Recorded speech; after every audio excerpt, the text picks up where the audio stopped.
그래서 우리는 공적 장부에 등록해야 되는데 등록에 관해 구분하는 잣대가 여러 가지가 있습니다. 우선 첫 번째로 2차원이라는 말과 3차원이라는 말을 들으면 2차원이 뭘까요? 납작한 평면이죠. 3차원은요? 툭 튀어나온 거예요. 부피가 있는 입체, 점, 선, 면, 입체가 되면서 한 차원씩 높아집니다. 이 법에서는 0차원, 1차원, 2차원, 3차원적인 요소가 모두 나와요. 그럼 결국 2차원 지적인지 3차원 지적인지 알기 전에 점, 선, 면, 입체에 대해 알아야겠는데 점이 뭘까요? 콕 찍은 게 점이겠죠. 선은요? 쭉 그은 겁니다. 그럼 면은요? 납작한 게 면이에요. 그럼 입체는 어떻습니까? 툭 튀어나오거나 쑥 들어간 게 입체예요. 물론 이 말도 맞지만 이 법을 제대로 이해하려면 기하학에서 말하는 점, 선, 면, 입체를 알아야 돼요. 공간에서 도형을 정의할 때 가장 기본이 되는 건 점입니다. 점은 크기가 얼마나일까요? 종이에 펜으로 점을 찍으면 동그라미로 찍던 네모로 찍던 간에 아주 작게라도 물리적인 크기와 모양이 있을 거예요.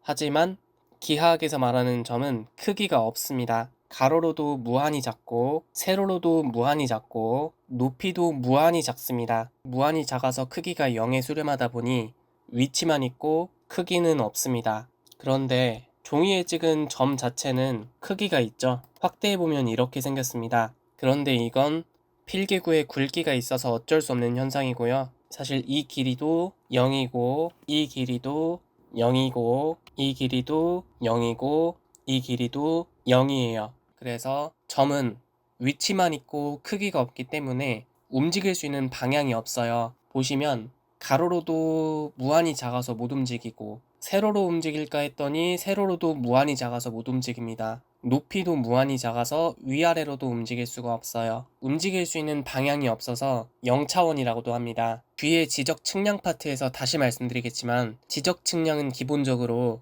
경계점이 어디에 위치해 있는지, 지적 기준점은 어디에 위치해 있는지 위치를 확인하는 측량이에요. 점이 이렇게 있고 또 한 점이 이렇게 있으면 이 두 점을 최단거리로 연결할 수가 있겠죠. 다르게 표현하면 점들을 무한히 많이 이어 붙인 게 선이 됩니다. 이렇게 많이 이어붙여서 선을 만들었는데 지금 보시면 가로는 무한히 작은 점이 무한히 많이 모여서 이 두 개는 퉁쳐집니다. 길이라는 게 생깁니다. 이거랑 비슷한 게 사람 몸에는 약 40조 개에 육박하는 수의 세포들이 존재하는데 이거랑 비슷한 게 사람 몸에는 약 40조 개에 육박하는 어마어마한 수의 세포가 존재하는데 그 세포 하나하나는 아주 작아서 아주 작은 게 어마어마하게 많이 모여서 사람을 이루듯이 여기서도 무한히 작은 점이 무한히 많이 모여서 길이를 이룹니다. 그럼 세로는 여전히 무한히 작겠죠. 높이도 무한히 작습니다. 무수히 많은 점을 다닥다닥 이어붙인 게 선이다 보니 위치뿐만 아니라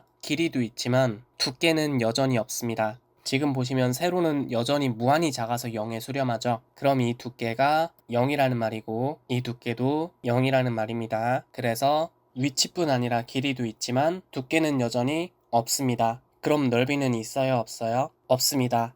없는 거예요. 참고로 토지를 구획할 때 이 선을 기점으로 여기까지가 내 땅, 여기부터는 남의 땅으로 구분짓는 경계는 기하학에서 말하는 선이에요. 경계에 만약에 이렇게 굵기가 있다면 이 부분만큼의 넓이는 내 땅인지 남의 땅인지 애매할 겁니다. 옆 땅과의 경계가 애매하면 어때요? 여기까지가 네 땅이니 내 땅이니 하면서 다투게 되잖아요. 그래서 경계가 어떻게 되는지 정확하게 등록해야 소유권이 법적으로 보호가 되겠죠. 그래서 경계는 무한히 얇은 선입니다. 하나의 직선 위에서는 앞뒤로만 움직일 수 있고 옆으로는 움직일 수가 없어요. 수의 크고 작음을 비교할 때 쓰는 수직선이 이런 모양입니다. 움직일 수 있는 좌표축이 하나라 1차원이라고 해요. 그럼 선분 여러 개의 끝과 끝을 이어붙여서 어떤 평면 도형을 만든다면 이제 넓이를 정의할 수 있어요. 왜냐면 이건 달리 말하면 선을 이어붙이고 이어붙여서 만든 게 면이에요. 그럼 가로는 무한히 작은 점이 무한히 많이 있으니 무한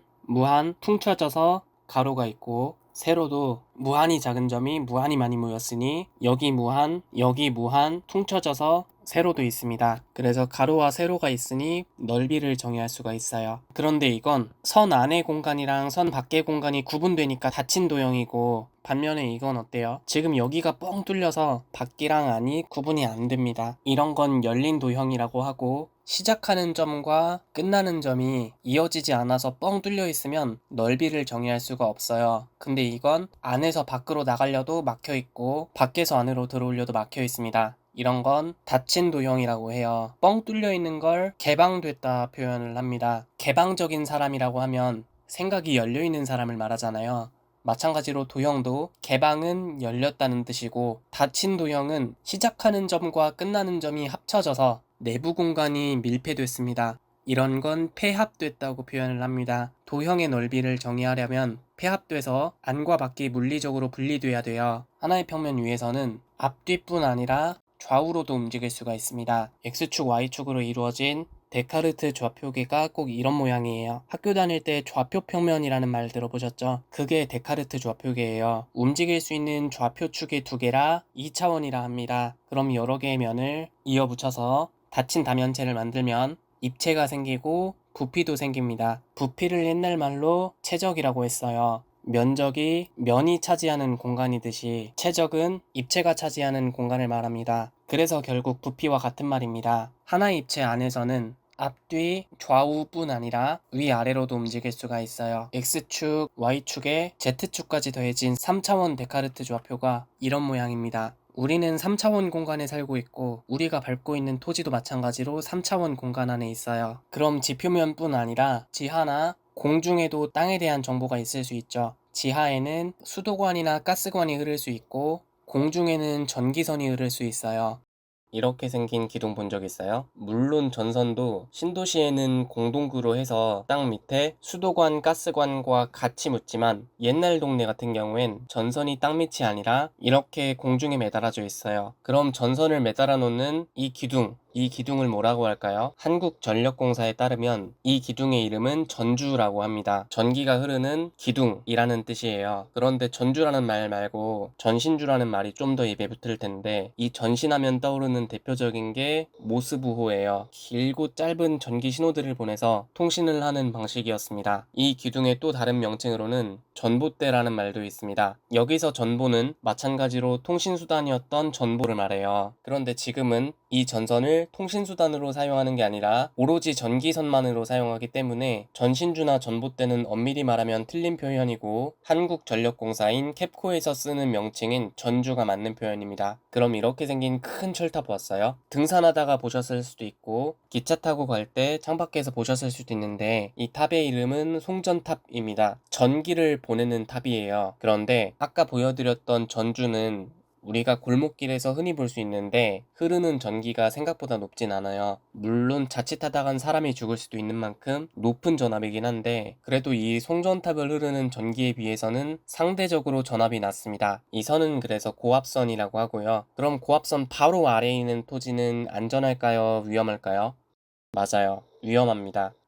고압선 밑에 있는 토지인 선화지는 토지의 재산 가치가 하락할 수밖에 없습니다. 자세한 내용은 다음에 다뤄드리고, 어쨌거나 전기는 땅 밑에 묻어놓은 게 아닌 이상 공중에 흐릅니다. 부동산 학이나 민법을 공부하다 보면 소유권의 범위에 대해 배울 텐데, 지하에 지하 주차장을 지을 수 있는 건 지하권이라고 하고요. 건물을 공중에 높이 지을 수 있는 공중권이라고 하는데, 지상에 건물을 지을 수 있는 건 지상권이 아니라 지표권이라고 합니다. 지적제도도 몇 차원까지 표현을 하는지에 따라 나누면 2차원까지만 나타내는 2차원 지적이 있고 3차원까지도 나타내는 3차원 지적이 있습니다. 둘 중에 뭐가 더 좋아 보여요? 3차원 지적이 더 좋아 보이죠? 아무래도 현대에는 지표만 쓰는 게 아니라 공중과 지하도 아울러서 사용하니까 3차원 지적을 써야 더 풍부한 정보를 얻을 수가 있어요. 그래도 지표면뿐 아니라 이것저것 조사할 게 많으면 시간과 비용은 당연히 많이 들어요? 적게 들어요? 많이 듭니다.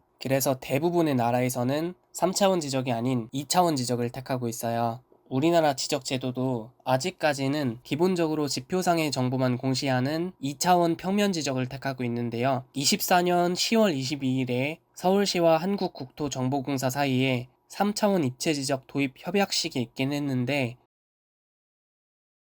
어쨌거나 현행은 뭐예요? 평면 지적입니다.